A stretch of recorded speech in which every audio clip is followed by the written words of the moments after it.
Hello students, good morning. आज के class में आपका वेलकम है। Myself is doctor Rana Mujib, department of psychology, Marwari college, Ranchi. आज साइकोलॉजी के क्लास 12 से चैप्टर नंबर 5 का ह्यूमनिस्टिक एक्सिस्टेंशियल थेरेपी स्टार्ट होने जा रहा है। मानवतावादी अस्तित्वपरक चिकित्सा।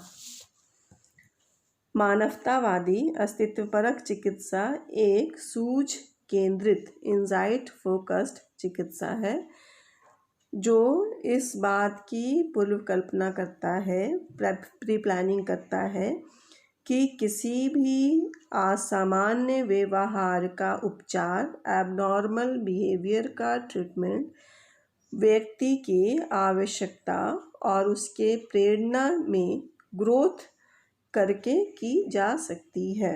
कहने का अर्थ क्या है कि इस थेरेपी के द्वारा जो क्लाइंट का एबनॉर्मल बिहेवियर होता है, उसके नीड्स को देखते हुए, उसके मोटिवेशन को देखते हुए उसका ट्रीटमेंट किया जाता है। यह चिकित्सा मानता है कि व्यक्ति के अंदर जो भी असामान्य व्यवहार पैदा होता है वह व्यक्ति के अकेलेपन, लॉनलीनेस, उसके खालीपन, अलिनेशन, ज़िंदगी में अर्थहीनता, मीनिंगलेसनेस और जेन्युइन फुलफिलमेंट यानी उसका ज़िंदगी की सच्चाई की कमी के भाव के कारण होता है। मनुष्य व्यक्तिगत वर्धन, पर्सनल ग्रोथ और आत्मसिद्धि, सेल्फ एक्चुअलाइजेशन की इच्छा से अभिप्रेरित होता है। जब सामाजिक एवं पारिवारिक परिवेश द्वारा इन आवश्यकताओं की पूर्ति में कोई रुकावट आ जाता है, वह नहीं कर पाता है, सक्सेस नहीं कर हो पाता है, तो व्यक्ति के अंदर कुछ साइकोलॉजिकल डिस्ट्रेस पैदा होते हैं, कुछ मनोवैज्ञानिक दुख होते हैं जो माल एडेप्टिव बिहेवियर का रूप ले लेते हैं, आप अनुकूलित व्यवहार का रूप ले लेते हैं, जिसको हम लोग मनोवैज्ञानिक विकृति या साइकोलॉजिकल डिसऑर्डर भी कहते हैं। इस अकेलेपन और ज़िंदगी में जो खालीपन है, ज़िंदगी का जो अर्थहीन ज़िंदगी है, उसकी चिकित्सा के लिए इस चिकित्सा प्रणाली को व्यवहार में लाया जाता है। यहाँ क्या है कि मनोवैज्ञानिक समस्याएं हमारे अंदर क्या क्या आ जाती है, चिंता है, एंजाइटी है, किसी तरह का डर है, तो ये सब का कारण इस थेरेपी के द्वारा क्या है, इस थेरेपी का मानना क्या है कि जब क्लाइंट में ये फीलिंग्स आ जाए कि उसका अब कोई नहीं है, वो सिर्फ अकेला है, उसके लाइफ का कोई अर्थ नहीं है, या अचानक से एलियनेशन यानी अचानक से उसके अंदर यह फीलिंग्स आना कि वो कहीं से आ गया है, दूसरी जगह का प्राणी है, यहाँ पे एडजस्ट नहीं कर पा रहा है, या फिर व्यक्ति यह भी होता है कि अचीवमेंट के लिए हर व्यक्ति अपने लाइफ में कुछ न कुछ अचीवमेंट चाहता है, लेकिन जब वह उस अचीवमेंट को पूरा नहीं कर पाता है, उस गोल को पूरा नहीं कर पाता है, तब एक डिसऑर्डर उसके अंदर आ जाता है। इसी को इस थेरेपी के द्वारा हम लोग उपचार के रूप में करते हैं। यहाँ क्या है, हर व्यक्ति में एक इनट नीड होता है। इनट नीड क्या हुआ कि हर व्यक्ति में एक उसके लाइफ में एक ऐसी ख्वाहिश होती है, एक ऐसी आवश्यकता होती है जिसमें वो चाहता है सबसे पहले उसकी एजुकेशन हो, मैरिज हो, उसके बच्चे हों, उसके बाद उसकी लाइफ आगे बढ़े, रिटायरमेंट हो। तो एजुकेशन से लेकर रिटायरमेंट तक के पीरियड में कहाँ तक अपने गोल में वह सफल हुआ है, किस एरियाज़ में वह सबसे ज़्यादा सफल हुआ, यानी कि अपनी लाइफ का हायर पोटेंशियल व्यक्ति खुद पता लगाता है, और उसके बाद जब उससे वो सेटिस्फाइड हो जाता है तब वह सेल्फ एक्चुअलाइजेशन कहलाता है, जो हर व्यक्ति की लालसा होती है, हर व्यक्ति की ये ख्वाहिश होती है कि हर तरह से वह एक कंप्लीट पर्सन बने। यही कंप्लीट पर्सन बनना सेल्फ एक्चुअलाइजेशन होता है। यहाँ पे क्या है कि ये जो थेरेपी है 3 तरह की, इस थेरेपी को 3 तरह से थेरेपिस्ट ने बताया है। क्लाइंट सेंटर्ड थेरेपी, क्लाइंट केंद्रित चिकित्सा, नंबर 2 गेस्टाल्ट थेरेपी, गेस्टाल्ट चिकित्सा, और नंबर 3 इसेंशियल थेरेपी। इसेंशियल नहीं, यहाँ स्पेलिंग गलत हो गया, एक्सिस्टेंशियल कीजिएगा, EXISTENTIAL, एक्सिस्टेंशियल थेरेपी। ये 3 तरह की थेरेपी है। अब हम लोग देखते हैं नंबर 1 क्लाइंट केंद्रित चिकित्सा, क्लाइंट सेंटर्ड थेरेपी। इस चिकित्सा के प्रतिपादक कौन है? कार्ल रोजर्स हैं, जो 1940 में इसका प्रतिपादित किया। इसको 2 और नाम से भी जाना जाता है, व्यक्ति केंद्रित चिकित्सा, पर्सन सेंटर्ड थेरेपी, और अनिर्देशित चिकित्सा, नॉन डायरेक्टिव थेरेपी। इसमें क्या है, इस थेरेपी का उद्देश्य है कि क्लाइंट में कुछ ऐसी अनुभूति पैदा करना जिससे उसका व्यवहार जो है वह पहले की तरह नॉर्मल बन सके, उसके पर्सनालिटी को निखार आ सके, वर्धन प्रक्रिया का पूर्ण चलन हो सके। इसके लिए चिकित्सक जो है वह एक विशेष तरह का बिहेवियर करता है, ख़ास बिहेवियर करता है अपने क्लाइंट के साथ, जिसमें क्लाइंट की इच्छाओं को, उसकी भावनाओं को उसी तरह से छोड़ देता है जिस तरह से क्लाइंट एक्सप्लेन करता है, जिस तरह से वो बताता है, और जो उसके योग एवं उत्कर्ष यानी वर्त अवस्थाओं के प्रति बाधक या रुकावट नहीं बनता है। कहने का मतलब क्या है कि रोजर्स का मानना है कि क्लाइंट जिस तरह से अपनी बातों को रखता है, जिस तरह से अपनी इच्छाओं को व्यक्त करता है, अपनी भावनाओं को व्यक्त करता है, उसे उसी रूप में छोड़ देना है। इस तरह से चिकित्सक इसके अंदर 3 क्वालिटी को बताते हैं। एक है अनकंडीशनल पॉजिटिव रिगार्ड, शर्तहीन धनात्मक सम्मान। इसमें थेरेपिस्ट का मानना है कि चिकित्सक क्लाइंट पर एक व्यक्ति के रूप में विशेष ध्यान देता है।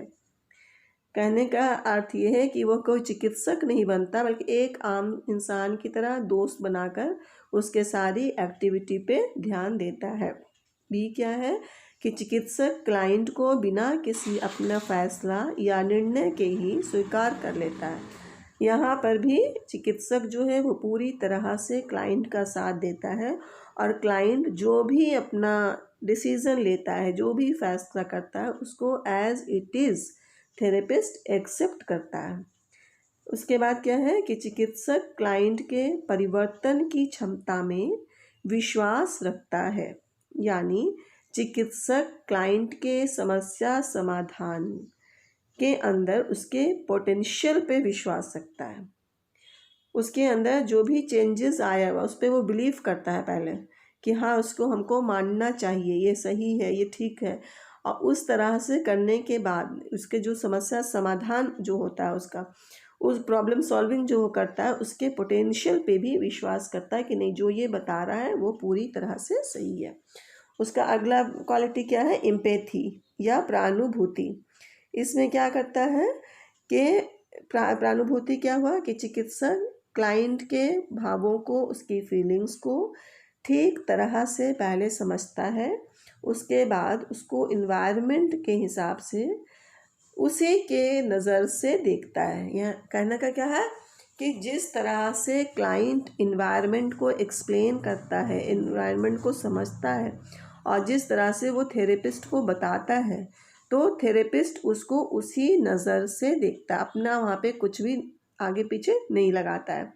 जब क्लाइंट पूरी तरह से ये समझ जाता है, स्वस्थ हो जाता है कि चिकित्सक उसके साथ ठीक वैसा ही परसेप्शन कर रहा है, उसे वैसा ही ऑब्जर्व कर रहा है जैसा कि वह करता है या वह चाहता है, तो इससे उसका जो रिलेशन है आपस का, क्लाइंट और थेरेपिस्ट का जो रिलेशन है, वह बहुत ही स्ट्रांग हो जाता है, बहुत अच्छा हो जाता है, जिसकी वजह से एक क्लाइंट अपनी सारी बातों को बहुत आसानी से बिल्कुल फ्री होकर थेरेपिस्ट के सामने कह देता है, जिसे रोजर्स ने प्रानुभूतिक समझ एम्पैथिक अंडरस्टैंडिंग का नाम दिया है।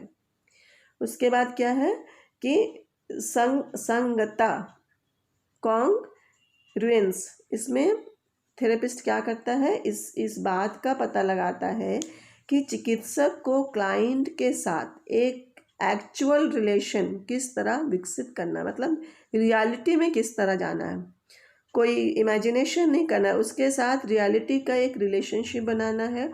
और वह जितना ही अच्छा उसका संबंध उसके साथ विकसित होता है, जितना ज़्यादा वो समर्थ होता है, जितना ज़्यादा कामयाब होता है, वह उतना ही थेरेपिस्ट अपना ट्रीटमेंट में भी सफलता प्राप्त करता है। इस तरह से रोजर्स का कहना है कि चिकित्सा के दौरान क्लाइंट के अभिज्ञा, अवेयरनेस और आत्म स्वीकरण, सेल्फ एक्सेप्टेंस, इसके अलावा संज्ञानात्मक लोच, कॉग्निटिव फ्लेक्सिबिलिटी आदि में प्रोग्रेस होता है, वृद्धि होती है।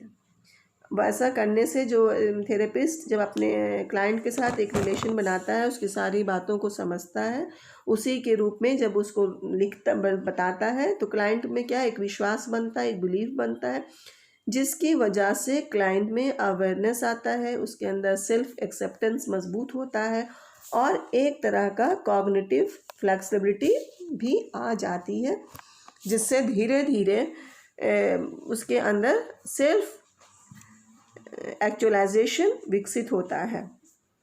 और अब हम देखते हैं गेस्टाल्ट थेरेपी या गेस्टाल्ट चिकित्सा, जो ह्यूमनिस्टिक एक्सिस्टेंशियल थेरेपी का नंबर 2 थेरेपी में आता है। इस चिकित्सा का प्रतिपादन फ्रेडरिक एस फ्रिज पर्ल्स ने 1970 में अपनी वाइफ लॉरा पेर्ल्स के साथ मिलकर किया था। जैसा कि हम सभी जानते हैं कि गेस्टाल्ट एक जर्मन पद है, जिसका मीनिंग जो होता है, जिसका अर्थ होता है as a whole. Gestalt school, गेस्टाल्टवादियों के अनुसार क्या है कि जब भी हम किसी चीज़ का परसेप्शन करते हैं, किसी चीज़ को देखते हैं, तो एज अ होल देखते हैं। तो यहाँ भी क्या है कि गेस्टाल्ट चिकित्सा मन और शरीर की एकता पर बल डालता है, यानी मन और शरीर मिल करके ही इस दोनों को साथ मिलाकर ये देखते हैं, जिसमें चिंतन, थिंकिंग या थॉट्स, भाव, फीलिंग्स तथा क्रिया, रिस्पॉन्स आदि को महत्वपूर्ण समझा जाता है। इस चिकित्सा में क्लाइंट को आत्म के उन वास्तविक पहलुओं को फिर से एक्सेप्ट करने के लिए प्रोत्साहित किया जाता है, जो उसके व्यक्तित्व के नहीं होते हैं या जिसे पहले अस्वीकृत कर दिया गया होता है। यहाँ पे थेरेपिस्ट का क्या मानना है, गेस्टाल्ट थेरेपिस्ट का, कि क्लाइंट को अपने आप से पहचान कराया जाता है और उसके अंदर पहले वाली चीज़ों को एक्सेप्ट करने के लिए प्रोत्साहित किया जाए। जो नॉर्मल बिहेवियर के समय उनके अंदर जो थिंकिंग थी, जो भाव थे, उसको फिर से लाने की कोशिश की जाती है, जो कि अभी एबनॉर्मल बिहेवियर में जिसे अस्वीकृत कर दिया गया होता है, जिसको एक्सेप्ट नहीं किया गया होता है। इस तरह उन पहलुओं को अस्वीकृत करने के लिए प्रोत्साहित किया जाता है जो अभी जैसा कि अभी वास्तव में है, अभी जो उसका बिहेवियर है, अभी जो एबनॉर्मल बिहेवियर एक क्लाइंट कर रहा है, उसको बताया जाता है और उसके पहले वाले नॉर्मल बिहेवियर के इसमें लाने की कोशिश की जाती है, उसे प्रोत्साहित किया जाता है, उसे मोटिवेट किया जाता है, उसे इनकरेज किया जाता है कि वह क्लाइंट फिर से पहले की तरह व्यवहार करे, जो कि उसका रियल बिहेवियर है, जो कि उसका वास्तविक व्यवहार है, उसी व्यवहार को फिर से वह करे। इसके लिए क्या करता है कि जब रोगी व्यक्तित्व के सभी पहलुओं को एकत्रित जमा कर लेता है और उसे ऑर्गेनाइज कर लेता है, तो वह जैसा वास्तव में है उसके लिए वह अपने आप को तैयार कर लेता है। यहाँ पे एक क्लाइंट जो है वो अपने पर्सनालिटी से रिलेटेड सारे पॉजिटिव चीज़ों को ऑर्गेनाइज वे में ले आता है। उसके बाद वह अपने अंदर ये फीलिंग्स, ये बिलीफ ले आता है कि अब वह वास्तव में पहले की तरह ही व्यवहार करेगा। गेस्टाल्ट चिकित्सा में वर्तमान अनुभूतियों पर भी जोर डाला जाता है। प्रेजेंट के एक्सपीरियंस पे वो लोग जोर डालते हैं और भविष्य के बारे में अनुमान लगाते हैं उनके एक्सपीरियंस के, प्रेजेंट एक्सपीरियंस के आधार पर। इस तरह से गेस्टाल्ट थेरेपिस्ट का क्या मानना है कि एज अ होल एक थेरेपिस्ट जो है वो अपने क्लाइंट का उपचार करता है। उसके बाद नंबर 3 में क्या, अस्तित्व परक चिकित्सा, एक्सिस्टेंशियल थेरेपी। इसमें क्या है कि चिकित्सा इस विधि में अस्तित्व सिद्धांतों पर बल देता है। यही कारण है कि इसे अस्तित्व परक चिकित्सा या एक्सिस्टेंशियल थेरेपी कहा जाता है। इस चिकित्सा का सबसे प्रमुख मॉडल जो होता है वह उद्बोधक चिकित्सा, लोगोथेरेपी होता है, जिसे हम लोग लोगोथेरेपी भी कहते हैं। लोगो का अर्थ क्या है? लोगो मतलब आत्मा के लिए और सोल के लिए यह व्यवहार में लाया जाता है। इस तरह से इस थेरेपी के द्वारा आत्मा का उपचार किया जाता है, ट्रीटमेंट ऑफ सोल किया जाता है, जिसको विक्टर फ्रैंकल ने प्रतिपादित किया था। यह एक मनोरोग विज्ञानी यानी साइकेट्रिक भी थे और न्यूरोलॉजिस्ट भी थे। उनका कहना था कि एक क्लाइंट को एक एक्चुअल लाइफ से उसको एक्चुअल लाइफ के बारे में बताना बहुत ज़रूरी है। ज़िंदगी का अर्थ क्या है, उस पर यह चिकित्सा आधारित होता है। व्यक्ति किस कारण से दबावग्रस्त हुआ, किस परिस्थिति से दबाव में आया है, उस परिस्थिति के साथ उसके अपने एक्चुअल लाइफ को भी ध्यान में रखना है। कहने का क्या है कि जब किसी समस्या के आने पर कोई क्लाइंट दबावग्रस्त हो जाता है, उसके अंदर टेंशन आ जाती है, फ्रस्ट्रेटेड हो जाता है, तो अपनी दबाव को अपने एक जगह पे वो रखता है, लेकिन अपने एक्चुअल लाइफ को भी अपने साथ लेकर चलता है। ऐसा नहीं कि वो अपने कल्पना में जीने लगता है, एक्चुअल लाइफ से अपने को हटा लेता, नहीं, दोनों उसके साथ साथ चलता है। एक्चुअल लाइफ को भी वो ढूंढने की कोशिश करता है, उसके सार्थकता पर बल देता है, और अपने दबाव को भी लेके चलता है और उसका भी थेरेपी ढूंढने की कोशिश करता है। इस तरह से इस प्रक्रिया को अर्थ निर्माण, मीनिंग मेकिंग भी कहा जाता है।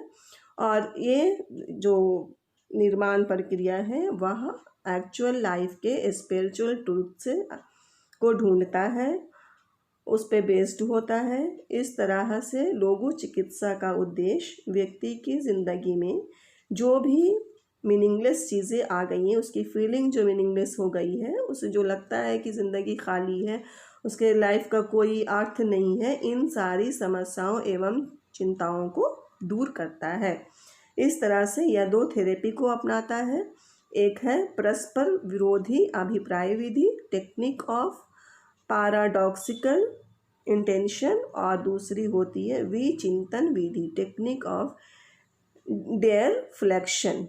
इसमें क्या है, परस्पर विरोधी का अर्थ क्या हुआ कि व्यक्ति या रोगी को कॉन्शियस में लाकर वैसा व्यवहार करने के लिए कहा जाता है जो उसमें चिंता उत्पन्न करती है। यानी उसके कॉन्शियस में ला करके एक क्लाइंट को यह बताया जाता है कि आप जो व्यवहार कर रहे हैं, जो अनुक्रिया कर रहे हैं, उसमें जो जिस चिंता के कारण आपके अंदर यह व्यवहार हुआ है, वह चिंता उसमें बताया जाता है। इस तरह के ही परस्पर विरोधी इच्छा धीरे धीरे व्यक्ति के डर को हटाती जाती है, वो दूर करती जाती है। अब विचिंतन की प्रविधि में क्या है कि रोगी जो एंजाइटी उत्पन्न करने वाली परिस्थिति या व्यवहार से ध्यान हटाकर दूसरे कुछ भी तथ्यों की ओर ले जाने की कोशिश करता है, इसका परिणाम यह होता है कि रोगी में नई चेतना, आध्यात्मिकता, सूझबूझ विकसित हो जाती है। तो उस तरह से एक थेरेपिस्ट ध्यान देता है। विचिंतन, यहाँ पे क्या कहने का है कि एंजाइटी जिस कारण से उत्पन्न हुआ, किस कारण से चिंता आ गई उसके अंदर, उसके व्यवहार ऐसा क्यों हो रहा है, तो इनसे उसका ध्यान हटाया जाता है। एक क्लाइंट का ध्यान उसकी तरफ से हटाया जाता है और उसको कुछ ऐसे फैक्ट्स दिए जाते हैं, कुछ स्ट्रक्चर चीज़ें दी जाती हैं, कुछ रियलिटी से रिलेटेड चीज़ें बताई जाती हैं, जिसकी वजह से जब वो रियल चीज़ों को समझने लगता है, जो नई चीज़ों को समझने लगता है, नई एक्टिविटी करने लगता है, तब उसके अंदर एक सूझबूझ विकसित होता है, एक नॉर्मल लाइफ जीने का एक अर्थ उसको अंदर मिलता है। और इस तरह से लोगोथेरेपी के द्वारा एक क्लाइंट के जीवन की समस्याओं को ढूंढकर उसको फिर से नॉर्मल लाइफ में लाने की कोशिश की जाती है। इस तरह से आज आपका मानवतावादी अस्तित्वरक चिकित्सा भी कंप्लीट हो गया। Humanistic existential therapy is completed. Thank you.